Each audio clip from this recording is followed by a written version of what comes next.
welcome Dr. Lucia Prihodova here today, and she's completing her postdoctoral research with Strand. And just to give you some background to Lucia, she completed her PhD at the University of Groningen in the Netherlands in 2014, and her research explored psychosocial and medical determinants of quality of life and long-term outcomes in patients with chronic disease. And she relocated to Ireland in 2008, and to date she has 11 peer-reviewed journals in the top social science citation index journals, and she's a member of the editorial team of The Irish Psychologist. And today she's going to present her research on PiCKUP, which is a palliative care knowledge utilisation project. So thanks very much, Lucia. Thank you, Amanda, for the introduction, and thanks for coming.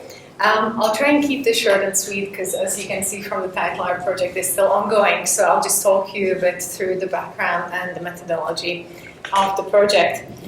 So just to start off, just a bit of a background on palliative care. It is still a very new field of medicine. It has been recognized as a medical specialty in many countries just over the last 10 years.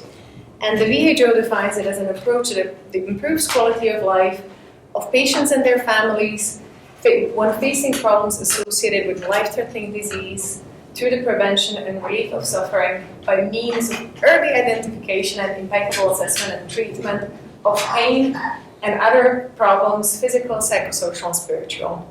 So it's a bit of a mouthful, but what it gives you is a good understanding of how broad and complex this care is. And I dare to say that it's probably the only field of medicine that actually has spiritual mentioned in its definition as such. So, needless to say, since it is such a new area of medicine, there has been loads of changes going on in the last decade, and one of them has been in what palliative care actually is about. Originally, it would have been understood that it's care for patients in their last phases of life, something that we would now generally refer to as end-of-life treatment. However, it has been recognized that the symptoms that then occur towards the end of the life, when they are left until the very end, they're very difficult to treat. We, for example, found out that pain, if left untreated for a long time, it starts to activate previously silent pathways, and therefore it gets much more difficult to cope with. And therefore, the recommendations currently would be to treat all these symptoms as soon as they occur, and not wait till the end. With the change of the definition, but also with changes in population, there has been the target group of patients for palliative care has changed. So previously, again, it would be mostly associated with advanced cancer, whereas now we would recognize that it's actually the most patients who are dying these days are dying from chronic diseases. So it's over 75%. And it is recognized that over 60% of them would actually benefit from some sort of palliative care. Now, we know all these things, research has proven it, yet in reality, the older patients and the ones with chronic diseases are still the ones who have the most limited access to palliative care. Yep. Just to give you a bit of a background on the level of palliative care in Ireland, you may be glad to hear that it's actually, I think something fell there. No. That Ireland has a very long tradition of palliative care, and it was one of the first nations that has actually published a dedicated action plan to improve palliative care in 2001. Oh, there it is. Never mind. And in this plan, it has outlined what would be the number of beds, staff needed in order to cater to all the needs per capita. Now, what happened over the last decade, we all know. Until about 2008, there was an increased expenditure. It almost doubled in what was dedicated to palliative care, and it has led to great improvements. However, then afterwards, it all slowed down, and there is still great inequality in the level of access to palliative care in different areas of Ireland. So, for example, there is regions that wouldn't have had palliative care in 2001, but they still don't have it. So some of them haven't progressed as much. And this is where the All Ireland Institute of Palliative Care, Hospice and Palliative Care comes played. Sorry, it's a very long name. In order to make sure that all these needs are still being process, and there was a need to form a unifying body. There were loads of fragmented efforts to progress in, first of all, in access to palliative care, but also in research and in education. And that's why this institute was formed. It happened in 2010, and it joined 17 members from North and South, the clue is in the name, all Ireland. And these will be different experts on policy, education, training, and delivery of palliative care. And the ultimate aim of the institute is to improve palliative care through comprehensive approach and through evidence-based medicine. The 7 aims of the network, it's actually quite small, so I'm going to read them out for you, are, again, as I said,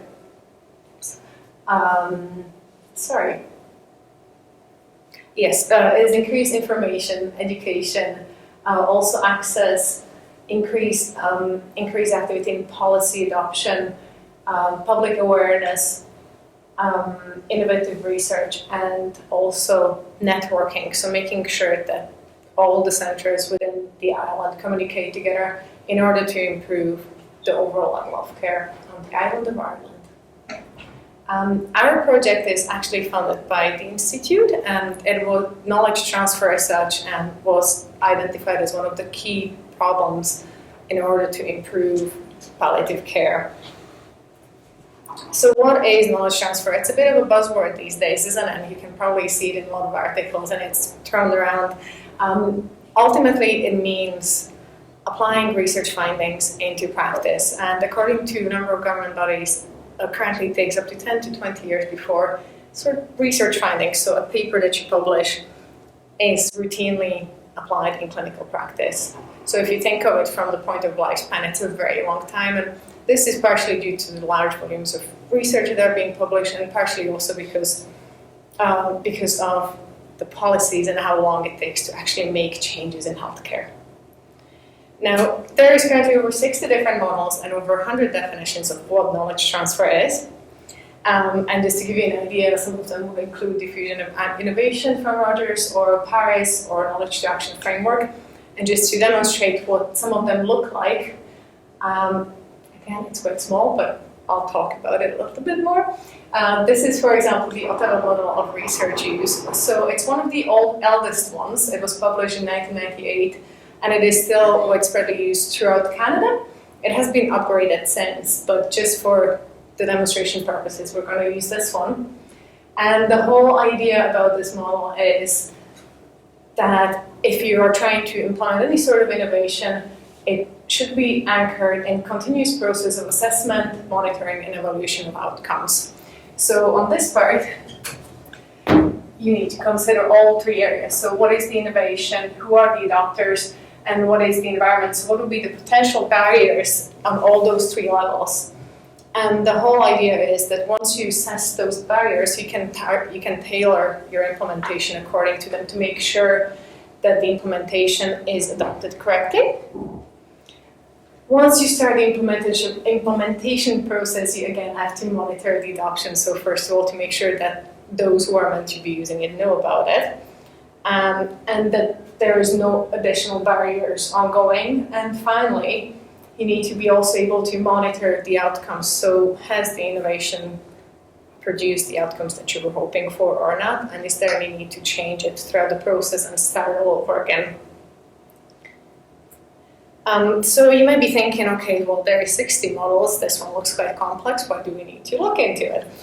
The problem is that there is so many of them, first of all, and more importantly, a lot of them have not been really tested in different settings, and it's very, very difficult to apply settings from one finding, especially in healthcare, to another, one that is so broad and so holistic as palliative care. So this is the whole master plan for our project. First of all, what we're going to do, and what I'm currently doing, is the first part. So systematic review. We're looking at all these models and everything that has been published, all different tools of knowledge transfer and exchange. And we're going to hopefully pull out different elements and design our own model. Then we're going to test run in case studies, and in the end we're going to have evidence-based but also practice-tested knowledge transfer model for palliative care. I'll just talk you through the different steps a little bit. So, as I said, the first part, what we're looking at the moment, the point is to review all the existing models because we believe that all of them have different elements that could contribute and could be relevant to different parts of palliative care. And we are going to systematically gather all the knowledge and all the models and all the different tools and isolate the ones that are most relevant. So for the first few weeks when I started, we were actually debating what is the best approach of doing this, whether to go down the road of systematic review or scoping review. And I'm sure you're familiar with this, but for some of the differences are quite slight. So in the end of the day, we have decided to go for scoping review, and I'm going to explain why. There's a number of similarities between systematic versus scoping review. They're both equally systematic. Don't be thrown by the fact that the systematic is no longer part of the name. And they are all based on very stringent number of steps that you should follow in the process. The difference is that systematic review tends to focus on a very narrow, very clearly defined question, whereas for what we were hoping to explore, it wasn't quite easy to put it down just as A, B, C, D. And therefore, scoping review as a tool that addresses broader topics, it was found as much more appropriate. Second of all, for systematic review, it is generally recommended that you focus on one type of study. So for example, RCTs, because in the end, then you can explain or interpret the data in much better, much more reliably. Whereas what scoping review allows is to include also heterogeneous evidence. And finally, systematic review is based on stringent quality appraisal. So you need to be able to assess the level of evidence produced by the publications. And again, since we are looking at the different models, for us it is not as important to assess the quality, but more so the substance. So scoping review methodology was designed by Arksey O'Malley in 2005 and then later upgraded by Levac in 2010 and has 6 steps. First of all, identification of the research question, then identification of relevant studies, so basically conducting your search, study selection, quality appraisal and data extraction, collation and summary of results, and finally dissemination of findings to the stakeholders. So again, you can see that even in the design, it was intended to be used for practice, because it is one of the important parts of the whole methodology. Now, the other part that we decided to do is to publish a write down the protocol for our scoping review. It is something that it has been for years recognized as necessary for RCTs, and now there is calls for protocols for all other types of studies, including systematic and scoping reviews. The reasons for this is to minimize bias. First of all, to minimize the bias of, let's just run the analysis, we'll see what we come up with, and then we'll form a hypothesis, and it's all going to be wonderful. And the second of all is to also minimize the bias of positive results. So if you do publish your hypothesis beforehand, even if you don't find anything, that is a finding. But we seem to be driven by the need of publishing positive findings, and sometimes no results are very important results. So again, in order not to lose this information, that's why it's important to publish protocols. And there is a number of different platforms available.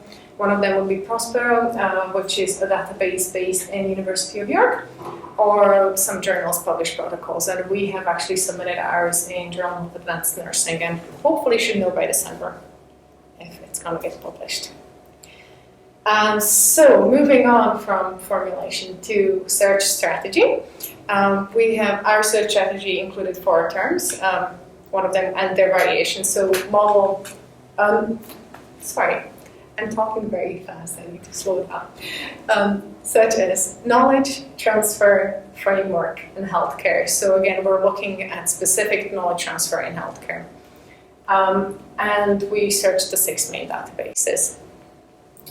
So, as I said, knowledge transfer is a bit of a buzzword because we got over 7,500 results, which No. Once we filtered through the duplicates, we only got 4,802. So it's a lot of abstracts to read, I can tell you that much.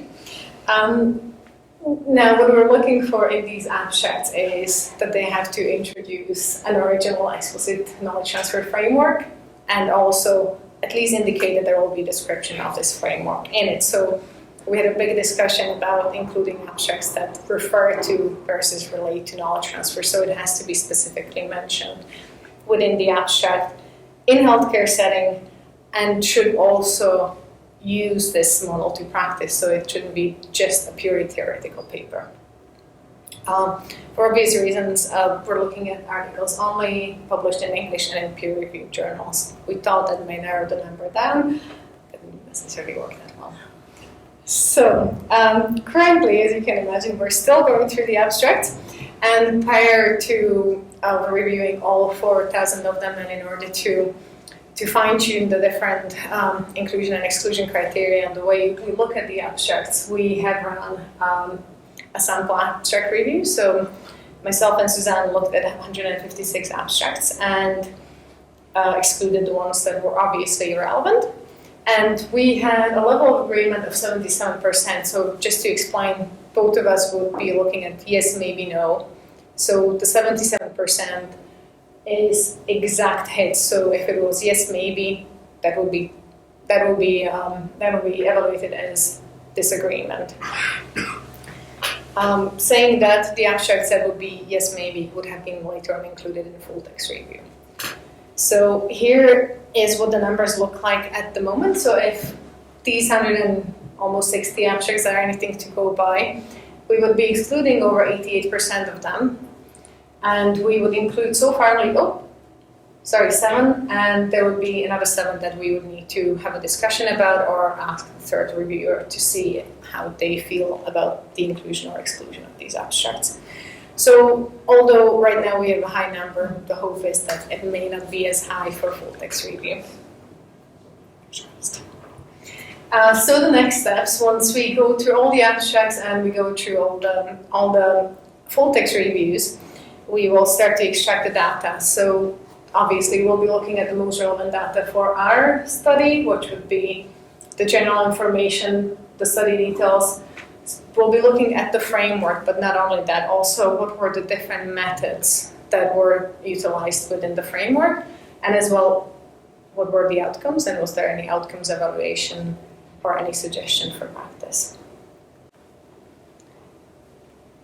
Once we do all of that, we will finally move on to analysis and synthesis. So we will collate all the data from the different models and hopefully we will isolate the ones that are most relevant to palliative care, and we will prepare our draft knowledge transfer model.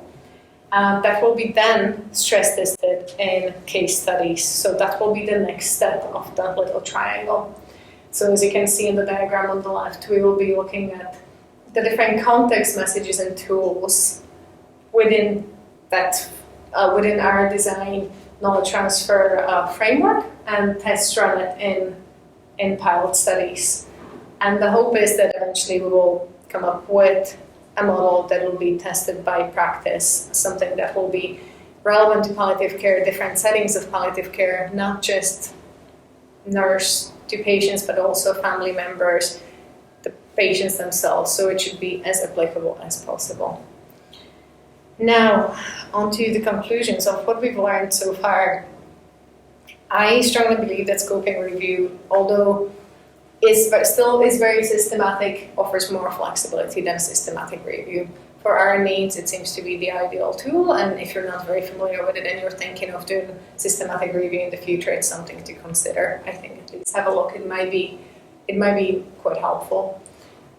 Second of all, protocols. It was very important, I think, part of our project to narrow down what we're exactly doing, to know what we're doing all along, and to have something that you can always fall back on. And third of all, and this was more so for me than probably for anyone else, the importance of good abstract. Reading through 4,000 of them, you start to appreciate the 250-word count that you probably shake your fist at when you're finishing your article and have to just dilute it or put it into only 200 words. But second of all, reading so many abstracts, you realize how important it is to write it well. It's usually the last thing that you do at the end of your research, but it is the first thing and sometimes the only thing that someone will ever do, especially when you're doing systematic review. So it's something that it's definitely worth spending some time on and having a sleep on. And that's me. Thank you.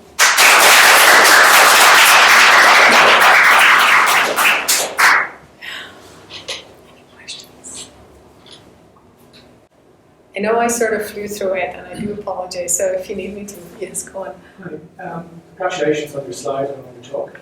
I had a question, general, about the idea of knowledge transfer. And the question really is, in some areas, it's easy to transfer knowledge because there's an agreed body of knowledge. But what happens in fields where knowledge is ever changing? It sounds like that's yours. So can you ever really transfer something that doesn't fully exist? Oh, so are we just chasing our own tails? Is it, like, As a general, it's not just your field. In most areas. Because things get replaced by new knowledge. Absolutely, and obviously sometimes the knowledge that is produced by research doesn't necessarily translate into any tangible results in practice.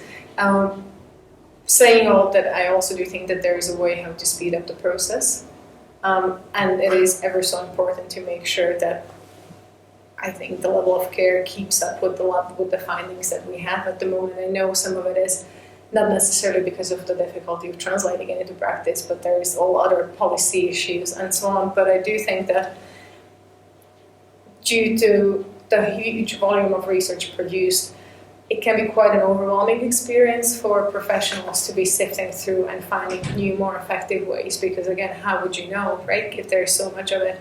And if nothing else, even just to consider knowledge transfer as a part of your research project, which is something that is now being asked more and more from researchers. So it's something that should be actually stated in the findings and in the conclusions, how to apply this in practice. If that's as far as we get, I'll be quite happy. So. Another very quick, much more basic question, which is the search for the abstracts. Yes. Through the abstracts. It occurs to me that nobody ever checks keywords. Nobody ever checks whether a keyword is valid, as far as I know. People who write abstracts can come up with 6 or 8 keywords for their abstract. The reviewers don't check them, the editor doesn't check them, publishers don't check them. So yeah, we check them in our abstract review. there's a flaw in the system because you could create a keyword. Yes. You could throw in a few keywords that have almost nothing to do with your abstract. Absolutely, and the same goes even, so the way we designed our search would be that we were looking for those different keywords within abstract title and keyword, so all those 3 elements. And every so often you would have it, even as the study proposes new important information for knowledge transfer, but as soon as it has it, it will already trigger it as potentially suitable for our study. Now, the reason, I suppose part of that is that I think we have already narrowed the criteria as narrowly as we could have without losing any key information. So I guess it's just part of the process, isn't it? But I think it applies to the abstracts as well. I mean, I'm involved in a number of reviews at the minute, and I'm always frustrated when you've read the abstract and there's a very clear statement in the abstract that this is a key part, and Anna's nodding because this is one of the projects that we've had this happen. And there's a very clear statement that highlights that this paper is relevant, and you go and read the paper, and that's the only line in the whole article that refers to that issue, and it's cut and pasted from the discussion. And it's an offhand comment. So even the sort of quality testing of abstract writing is as problematic, I think, as the keywords. So you end up, that's why I'm absolutely confident that we won't be, we're not going to be reading 10% or analysing 10% of the articles, because once we get to the article review, we'll dump a whole lot more, because the abstract will tell us it's relevant, but the paper won't be.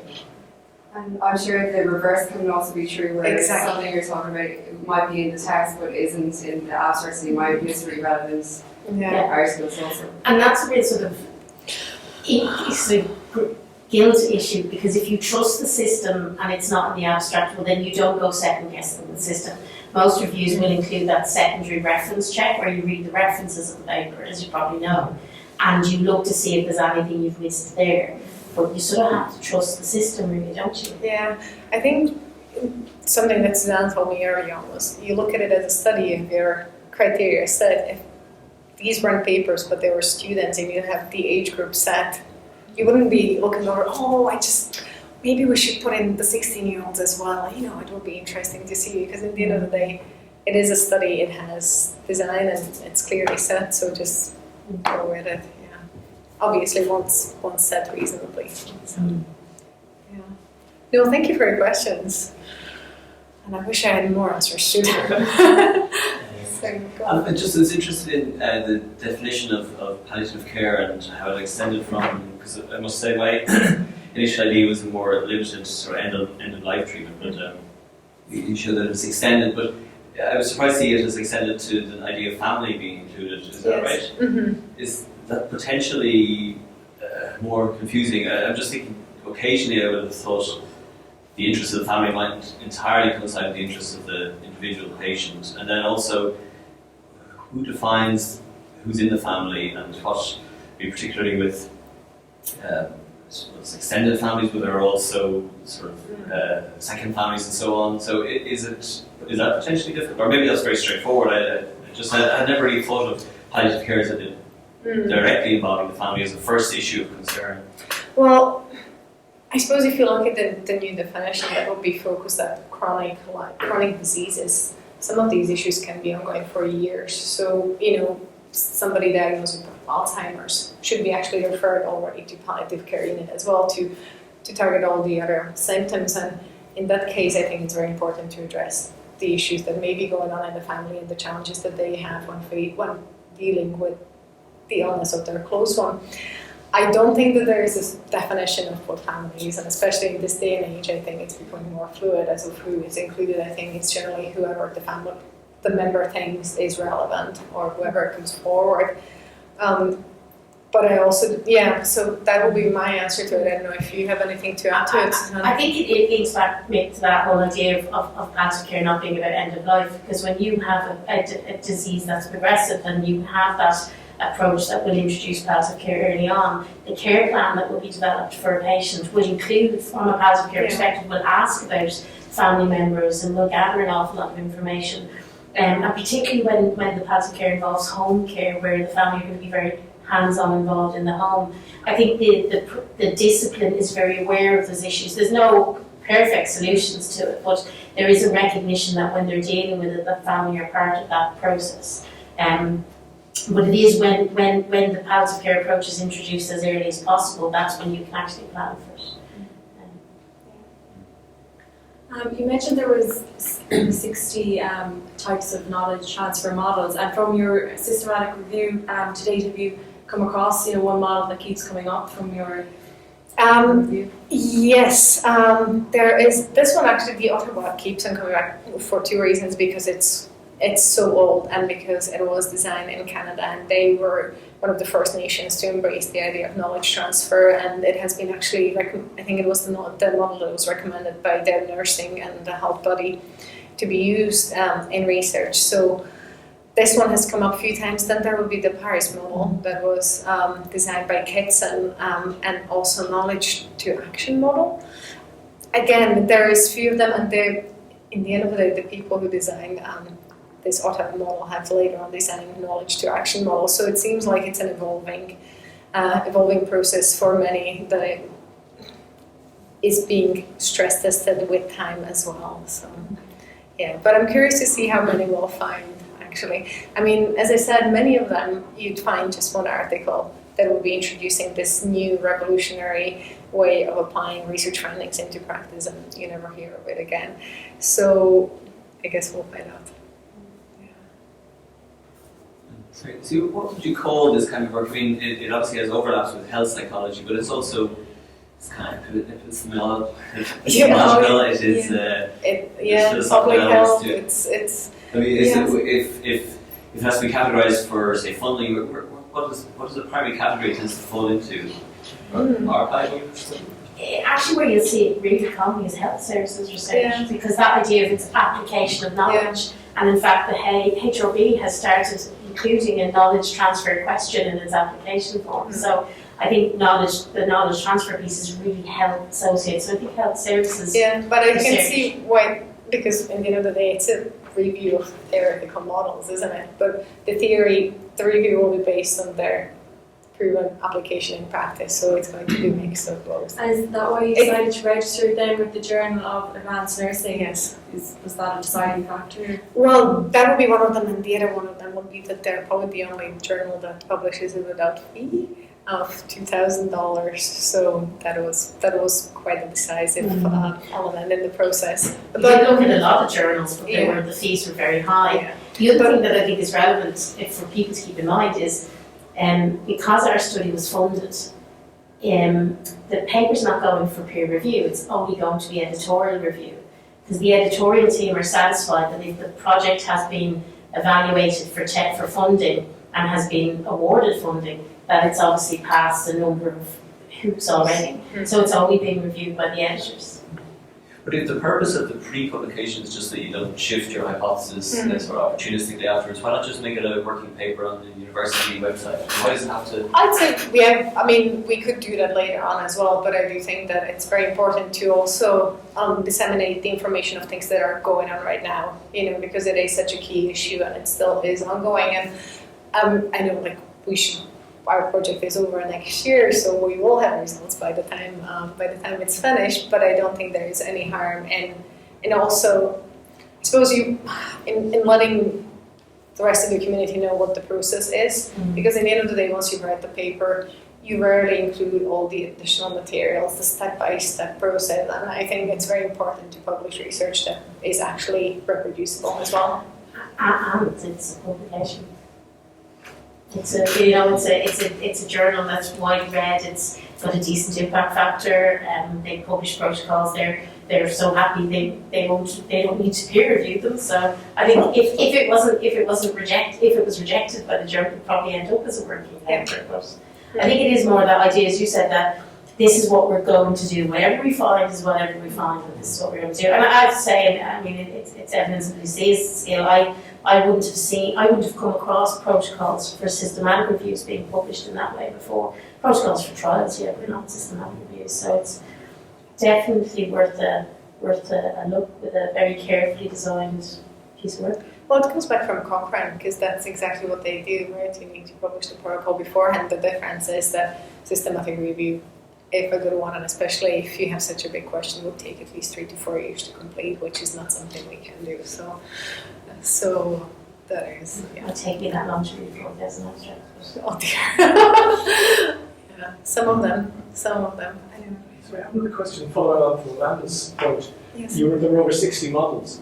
Has anybody ever wondered why there were so many models? And are people just oblivious to other people's models and developing their own, or is someone seriously modifying? I mean, which of the models has actually changed as a result of the evidence over the years? I'll tell you once we finish the review the exact answer.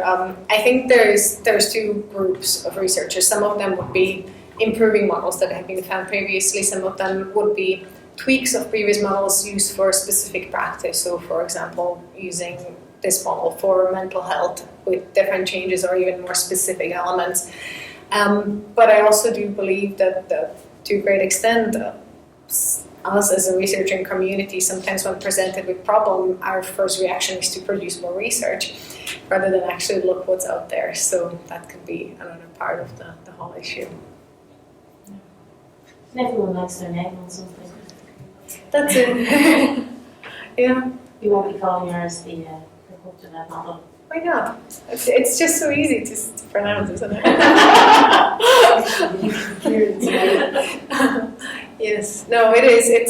I find it fascinating. Prior to starting with this project, I wasn't as familiar with the area, and I'm learning more and more about it. And it is, although it is very theoretical work, it is also very practice based, and it should produce very tangible results that should that will be implemented in practice.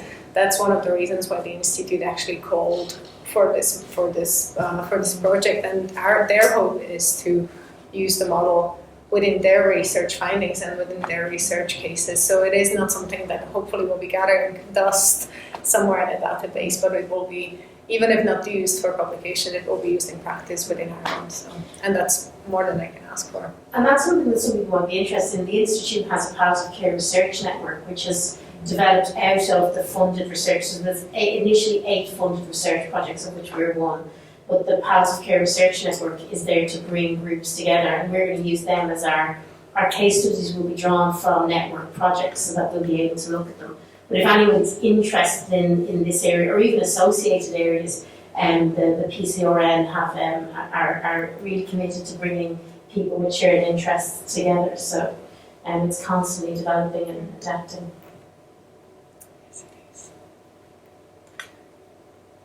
No? Okay. Yeah. Thank you so much.